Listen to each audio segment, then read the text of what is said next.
Oi pessoal, tudo bom? Tô aqui sem o Kowalski e meio rouco, mas com um motivo muito legal.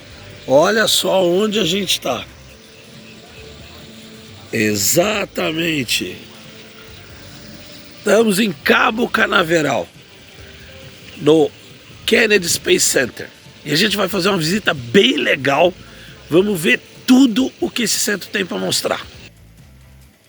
E você vai curtir esse passeio com a gente, junto também com os nossos parceiros, a Embraer, a Aerosystemas, Digex, a DTEC e Hangar 33.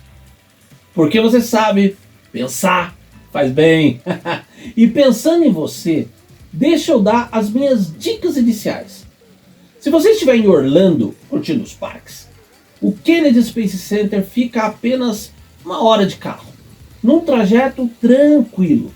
Eu recomendo isso, você alugar um carro para vir para cá. Sai bem cedo e se prepara para voltar no finzinho da tarde, porque tem muita coisa para ver, mas muita mesmo. Não se preocupa com comida, o lugar tem diversas opções, sem estresse. E a frase tradicional: esse é um programa para toda a família, e é mesmo, pode confiar, ninguém vai ficar entediado. Tem muitas atrações interativas de simuladores a cinema IMAX. E claro, as lojinhas. Então junta a galera toda e vem. O espaço te espera. O Kennedy Space Center fica no litoral leste da Flórida e ocupa uma área total de 140 mil acres. Grande parte do que é um refúgio nacional de vida silvestre. Não se espante de ver dúzias de alligators, porcos selvagens ou até mesmo uma águia americana. Só a população dos alligators é estimada nos 5.000 animais. Esse é, sem dúvida, o mais famoso centro espacial e de lançamento de foguetes do mundo. A sua origem vem de 1949, com a criação no lugar da base Joint Long Range Proving Ground. E a data de 24 de julho de 1950 marca o primeiro lançamento de um foguete dali, um Bumper 8, que era basicamente um míssil balístico alemão V2 modificado. Daí em diante, tudo do programa espacial dos Estados Unidos rolou aqui. Do primeiro norte-americano no espaço, Alan Shepard, no programa Gemini, as missões para a Lua, os ônibus espaciais e os lançamentos até nos nossos dias. Em novembro de 1963, em função da morte trágica do presidente John Fitzgerald Kennedy, o centro foi renomeado em sua homenagem, passando a ser o Centro Espacial John Fitzgerald Kennedy, ou simplesmente Kennedy Space Center. Chegando, eu achei melhor ir direto até o ponto de saída dos ônibus especiais, não espaciais, seguindo reto e à direita depois da entrada do centro. Existe uma tour que passa pelas plataformas de lançamento LC-39A e 39B e pelo centro do programa Apollo e Saturno V. Mas tem ônibus também que vão direto para esse centro. Tem ônibus o tempo todo, tá? Não se preocupe. Eu preferi, por causa do tempo, ir direto ao centro da Apollo e do Saturno V. No caminho, de qualquer jeito, a gente passa pelo prédio mais famoso de todo o centro espacial, o VAB, Prédio de Montagem de Veículos. É nele que são montados os foguetes com as naves espaciais na preparação para o lançamento desses. E esse é um dos maiores prédios do seu tipo no mundo. São 160 metros de altura, ocupando uma área de 8 acres e com um volume de aproximadamente 3,6 milhões de metros cúbicos. Uma vez montado, o conjunto espaçonave-foguete é levado do VAB para uma das plataformas de lançamento. E esse transporte é feito por veículos especiais, uma das maiores máquinas de transporte terrestre já criadas. Sua área é maior que a de um campo de beisebol e ele pode levar um peso de até 8,16 milhões de quilos. E faz isso na alucinante velocidade de 1,6 km por hora.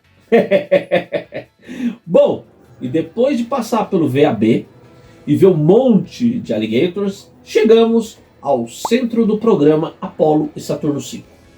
E aí, meu amigo, é pura emoção.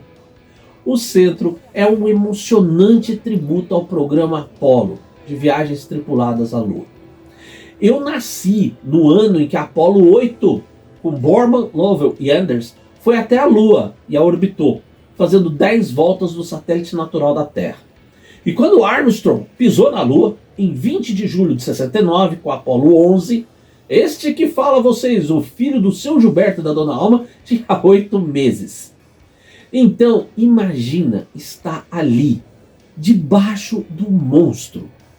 Primeiro, é muito, mas muito grande. Só vendo mesmo. E não é réplica não, hein? Impecavelmente restaurado, esse Saturno V é 100% original. Montado com os estágios e conjuntos não usados de missões Apollo que foram canceladas. Cada lançador Saturno V era composto por mais de 3 milhões de peças. Colocado de pé no lançamento, tinha 110,60 metros de altura. E os motores do primeiro estágio, o S1C, geravam um impulso total de 7,5 milhões de libras-força, ou 33.400 kN.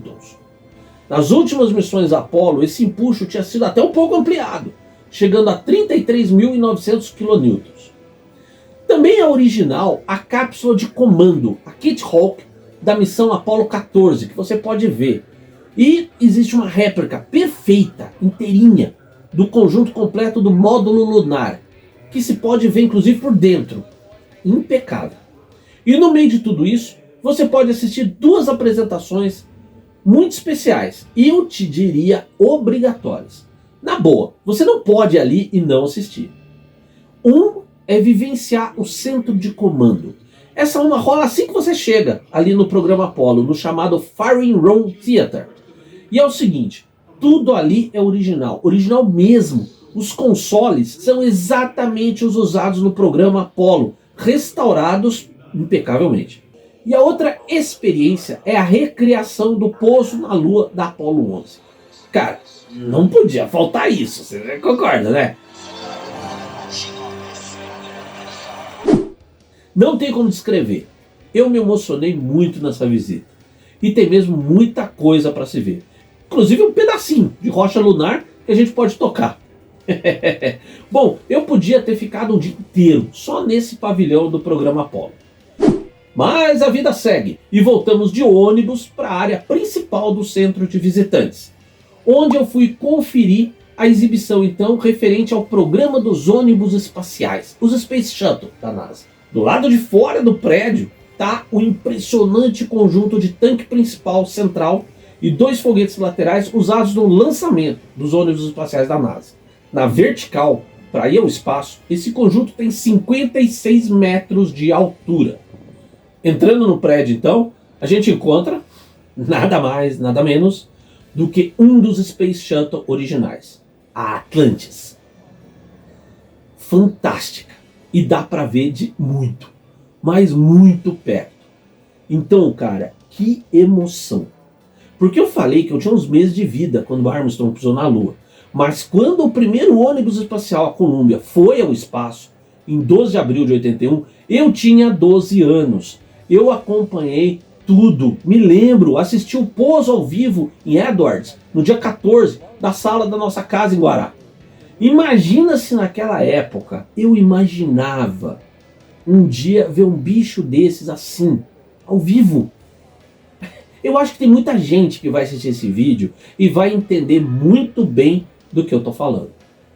A Atlantis foi o 4º Space Shuttle operacional da NASA e fez o seu primeiro voo ao espaço em outubro de 85, tendo realizado um total de 33 missões espaciais, nas quais somou 4.848 órbitas da Terra.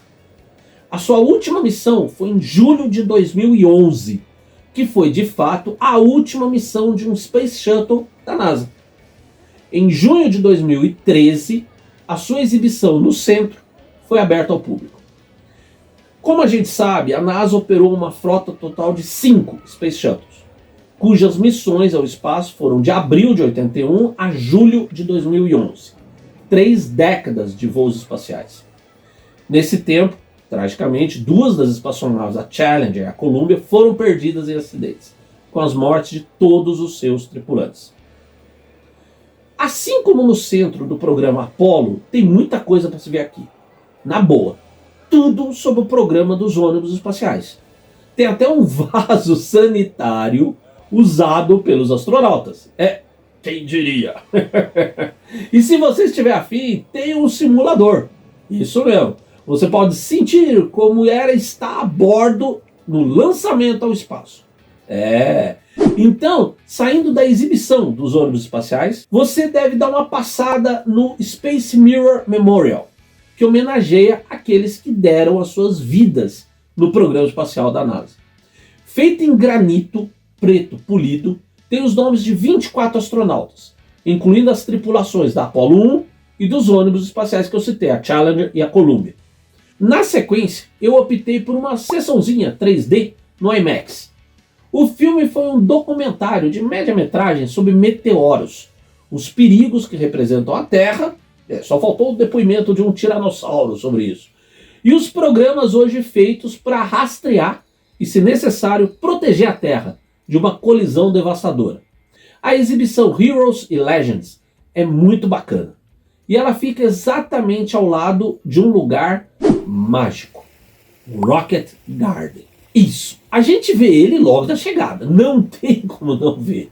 Mas eu quis deixar por último na minha visita. Para olhar com muita calma. Saborear estar ali, no meio da história. Eu sentei um pouco sozinho e fiquei só curtindo. Sabe como é? E o que a gente encontra nesse jardim? Para começar, temos um conjunto de cápsula foguete Mercury Redstone, com 25,3 metros de altura. Esse foi o primeiro veículo espacial tripulado dos Estados Unidos, que em 31 de janeiro de 61 levou ao espaço o chimpanzé Ham. Meses depois, em 5 de maio, o mesmo conjunto levou ao espaço o primeiro norte-americano, o astronauta Alan Shepard, cuja cápsula Mercury foi batizada de Freedom 7. Com 29 metros de altura, vem então o conjunto do foguete lançador Atlas e a cápsula Mercury, que em 20 de fevereiro de 62, batizada de Friendship 7, levou ao espaço o astronauta John Glenn, o primeiro norte-americano a orbitar a Terra. Seguindo, outro que me chamou a atenção foi o Atlas Agena, usado nas 8 missões do programa Ranger, que coletaram mais de 11 mil imagens detalhadas da superfície da Lua, inestimáveis para a preparação do programa Apollo de levar o homem até o nosso satélite natural. E nesse aqui eu fiquei um tempo, deixando o pensamento viajar num misto de emoção e medo. Isso porque, com 31,3 metros de altura, o foguete LGM-25C Titan II foi criado como um míssil balístico intercontinental, capaz de levar uma ogiva nuclear a mais de 16 mil quilômetros de distância. Puro pesadelo nuclear da Guerra Fria. Mas aqui no jardim, o que temos é o conjunto Pacífico. O lançador Titan II com a cápsula tripulada Gemini, com 32,9 metros de altura, o conjunto todo, conforme foi usado em diversas missões espaciais em 65 e 66. E aí chegamos aqui nesse novato, o mais novo membro do jardim, adicionado em março de 2021. Com 39 metros de altura, trata-se de um lançador Delta II, da empresa United Launch Alliance, um típico representante da nova corrida espacial. Com mais de 150 missões espaciais no seu currículo, esse modelo de foguete já colocou diversos satélites do sistema GPS da Força Aérea dos Estados Unidos em órbita da Terra. E também foi o lançador dos veículos Spirit e Opportunity e da sonda espacial Phoenix, todos do programa da NASA de exploração e pesquisa em Marte. E para encerrar, o maiorzão do pedaço é esse aí, o único conjunto original preservado de um foguete lançador Saturno 1B. É tão grande que, para ficar assim ao ar livre, o bom senso, e a segurança aconselharam a colocar ele deitado. Afinal, são 68 metros de altura, mais de 2 Mercury Atlas. Com um empuxo total de 1,6 milhão de libras-força, foi esse foguete que levou ao espaço a primeira missão tripulada do programa Apollo, a Apollo 7. E ele serviu para os testes reais de diversos componentes do programa, antes que o lançador Saturno 5 ficasse pronto. E olha só, hein? Mesmo após o fim do programa Apollo, o Saturno 1B, que era extremamente confiável, continuou a ser usado, fazendo 3 missões até a primeira estação espacial da NASA, a Skylab, nos anos 70. E foi com esse gigantão do espaço que eu encerrei a nossa tour pelo Kennedy Space Center. Um lugar que você precisa ir, acredite em mim, inesquecível.